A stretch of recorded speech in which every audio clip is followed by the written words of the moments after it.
আজি কেই তাৰিখ 10 তাৰিখ কেতিয়া কালি মাজত বহুত সময় আছে অহা কালিও কংগ্ৰেছ দলে প্ৰয়োজনতকৈ অলপ বেছিকৈ আয়োজন কৰিছে তেওঁলোকে ভাবিছে 10 ছেপ্টেম্বৰত মই কিবা এটা কথা কম আৰু সেই পৰিৱেশটো যাতে যোগদানে নিউট্ৰেলাইজ কৰে কিন্তু দুইটা বস্তুৰ মাজত কোনো সামঞ্জস্য নাই এটো কংগ্ৰেছ দলৰ এটা ক'ব গ'লে তেওঁলোকৰ যে মেচিউৰিটি নাই হেতুকে প্ৰমাণ কৰিছে যেটো এটা বিষয় আমি আলোচনা কৰিছো এই বিষয়টো ইমান ডাঙৰ সেই বিষয়টোতো তিনিজন মানুহৰ যোগদানে নিউট্ৰেলাইজ কৰিব নোৱাৰে তেওঁলোকে ভাবি চিন্তি 10 ছেপ্টেম্বৰ দিনটো সেই কাৰণে লৈছে মই কথাটো জানো মোক আজি এমাহৰ প্ৰায় কোনবাই কৈ আছে তেওঁলোকে প্ৰথম যেতিয়া মীৰা বৰঠাকুৰৰ ঘৰত বহি এবিলাক আলোচনা কৰিছিল তেতিয়া প্ৰায় মই জানো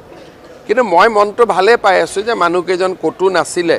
কবাত গৈ ঠিকনা এটা লাগিলে লাগক কোনো বেয়া কথা নহয়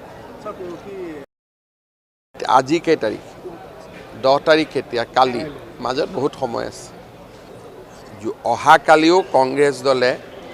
প্ৰয়োজনতকৈ অলপ বেছিকৈ আয়োজন কৰিছে তেওঁলোকে ভাবিছে 10 ছেপ্টেম্বৰত মই কিবা এটা কথা কম আৰু সেই পৰিৱেশটো যাতে যোগদানে নিউট্ৰেলাইজ কৰে কিন্তু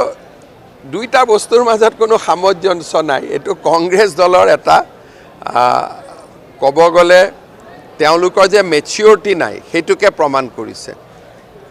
যেটো এটা বিষয় আমি আলোচনা কৰিছো এই বিষয়টো ইমান ডাঙৰ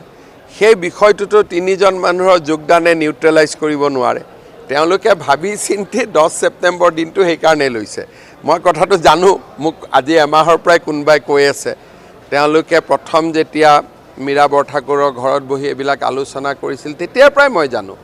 কিন্তু মই মনটো ভালে পাই আছো যে মানুহকেজন কটু নাছিলে কবাত গৈ ঠিকনা এটা লাগিলে লাগক কোনো বেয়া কথা নহয়